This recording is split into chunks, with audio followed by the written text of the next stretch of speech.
साथियों नमस्कार। आज मैं डिस्कस करने वाला हूँ रिटेंशन ऑफ प्रॉपर्टी सब्जेक्ट को, जो कि कंसर्न है with the prevention of money laundering act. साथियों, प्रॉपर्टी को यदि सीज किया जाएगा तो उसको रिटेन कब तक किया जाएगा, किसके द्वारा किया जाएगा, उसके बारे में कानूनी प्रावधान क्या है, इसकी जानकारी होना हमें आवश्यक है। और इसके लिए क्या क्या प्रोविज़न जो है कानून में दिए गए, इसकी जानकारी होना हमें आवश्यक है। अगर जानकारी नहीं होगी तो जो कंसर्न अथॉरिटीज़ हैं हमारा शोषण करने में, हमें परेशान करने में कोई भी कमी नहीं छोड़ेगी। छोटी सी बात है और मोटी सी बात यह है कि आपको कानून पढ़ना पड़ेगा और जानकारियाँ भले ही आरंभिक स्तर की भी हों, पर जानकारी होना आवश्यक है।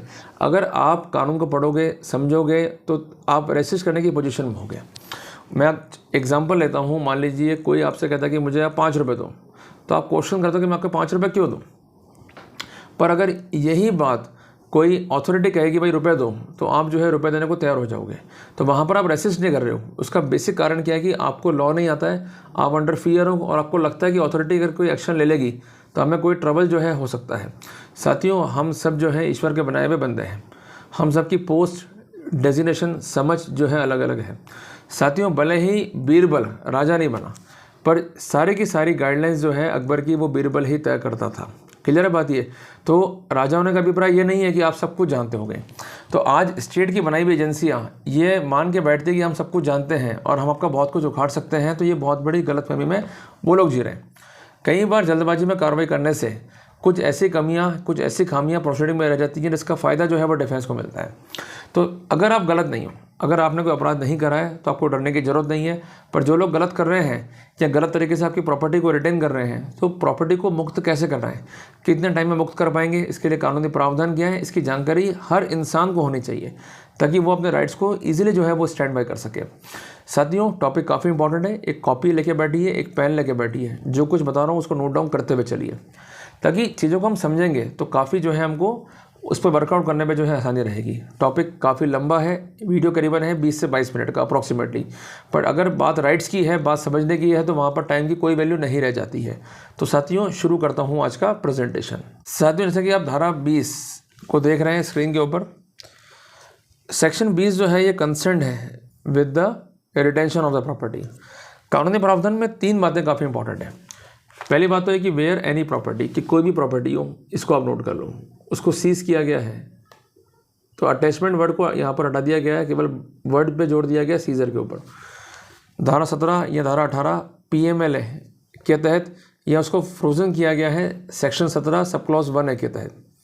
तो उस सिनेरियो में जो कंसर्न ऑफिसर ऑथराइज्ड है by the director in that behalf, उसके पास जो मटेरियल है उसके आधार पर उसको रीज़न टू बिलीव है कि ये प्रॉपर्टी जो है इन्वॉल्व है इन द मनी लॉन्ड्रिंग या प्रोसीड ऑफ क्राइम का आउटपुट है और रिक्वायर्ड है for the purpose of adjudication, तो वो उस प्रॉपर्टी को जो है रिटेन करेगा या फ्रोजन को जो है कंटिन्यू कर देगा।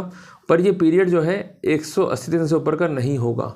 और ये पीरियड कब से काउंट होगा? From the day on which this property has been seized or frozen, as a case may be. Simple है, कोई बड़ी बात नहीं है। सब क्लॉज नंबर 2 को यदि हम देखते हैं तो वो क्या बोलता है कि जैसे ही इस प्रॉपर्टी को रिटेन किया जाएगा जो सीज्ड है, तो ये जो कंसर्न ऑफिशियल है ये इमीडिएटली एक ऑर्डर जो है पास करेगा और उसमें ग्राउंड ऑफ रिटेंशन या ground for continuation of freezing को जो है मेंशन करेगा और इस प्रोसीडिंग को फॉरवर्ड कर देगा टू द एडजुडिकेटिंग अथॉरिटी, ताकि सेक्शन 8 के हिसाब से एडजुडिकेशन हो सके। क्लियर है।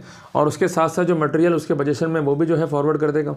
इसके साथ साथ उसका एक बेसिक प्रोटोकॉल है कि सीड एनवेलप में ये सब कुछ फॉरवर्ड किया जाएगा और इसके अलावा उन सभी मैनर्स को फॉलो किया जाएगा जो प्रिस्क्राइब्ड है और एडजुडिकेटिंग अथॉरिटी उस ऑर्डर को और उस मटेरियल को उस पीरियड तक रखेगा जब तक के लिए प्रिस्क्राइब्ड है as per the protocol of law.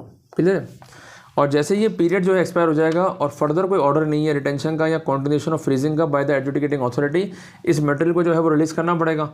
और सब क्लॉज 4 ये कहता है कि बिफोर ऑथराइजिंग द रिटेंशन और कंटिन्यूएशन ऑफ द फ्रीजिंग, जो एडजुडिकेटिंग अथॉरिटी है उसको ग्राउंड्स लिखते हुए ऑर्डर पास करना पड़ेगा कि प्रथम दृष्टया रूप से किस प्रकार ये प्रॉपर्टी जो है इन्वॉल्व है मनी लॉन्ड्रिंग के अंदर। अगर ऐसा नहीं है तो प्रॉपर्टी को जो है वो रिलीज़ करना पड़ेगा। सबसे इंपॉर्टेंट बात है कि after passing of the order of confiscation, की इसको जब सरकार करने का ऑर्डर कर दिए कंसर्न कोर्ट है, कंसर्न कोर्ट ये भी डायरेक्ट कर सकता है कि जो प्रॉपर्टी इन्वॉल्व नहीं है मनी लॉन्ड्रिंग में उसको रिलीज़ कर दिया जाए और जो ये प्रॉपर्टी है जो इन्वॉल्व है उसको कॉन्फिस्केट किया जाए। तो एक वाइडर डिस्क्रिप्शन दिया है कंसर्न कोर्ट को। तो ये ज़रूरी नहीं कि सारी प्रॉपर्टी सीज होने वाली ही इन्वॉल्व होंगी इस क्राइम में, और उनको प्रिज्यूम करते हुए कि ये मनी लॉन्ड्रिंग का प्रोसीड है या प्रोसीड ऑफ क्राइम है, उसको जो है सीज़ किया जाएगा। अगर ये एविडेंस फाइल पर है कि वो इन्वॉल्व नहीं है या ऐसा कोई फैक्टम दिखाई देता है, तो उस सिनेरियो में उस प्रॉपर्टी को रिलीज़ करना पड़ेगा, और जो प्रॉपर्टी इन्वॉल्व दिखाई देती है उसको उसकी हद तक कॉन्फिस्केट करने के ऑर्डर भी कोर्ट जो है वो दे सकता है। क्लियर हो गया, कोई दिक्कत नहीं। अब हम आ रहे हैं सब क्लॉज नंबर 6 के ऊपर। सब क्लॉज नंबर 6 ये बोलता है कि where an order releasing the property has been made by the special court, की स्पेशल कोर्ट ने प्रॉपर्टी को रिलीज़ करने का ऑर्डर कर दिया, जो कि है सबसेक्शन 6 ऑफ सेक्शन 8 में।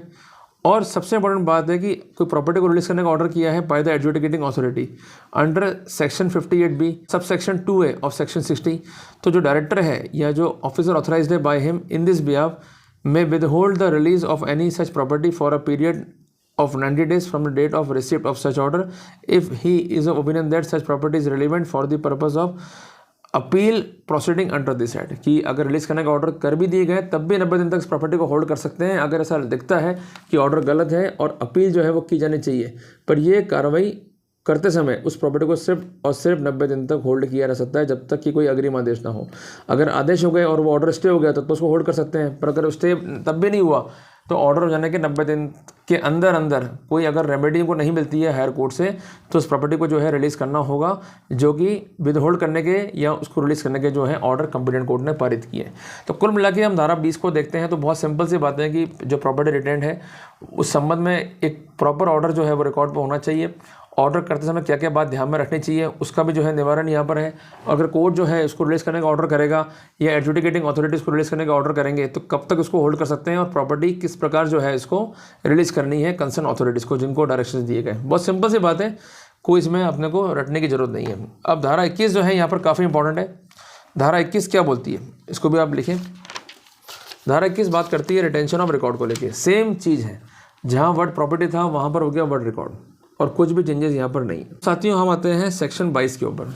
सेक्शन 22 क्या बात करता है, प्रिजम्पशन की, अवधारणा की, कंसर्निंग द रिकॉर्ड और प्रॉपर्टी सो सीज्ड। अब यहाँ पर एक बात हमको समझनी है कि प्रिजम्पशन जो है वो रिब्यूटेबल है और प्रिजम्पशन को रिब्यूट करने के लिए अक्यूज को यह रिक्वायरमेंट नहीं है कि वो अपने डिफेंस को बियॉन्ड रीजनेबल डाउट जाकर जो है वो प्रूव करे। क्लियर है। अगर वो एक संभावित डिफेंस भी क्रिएट करता है जो प्रोबेबल है, जिसको ऑर्डर प्रूडेंस का मैन सही मान सकता है, तो ऐसे प्रिजम्पशन को रिब्यूट करने के लिए वो डिफेंस जो है वो पर्याप्त है।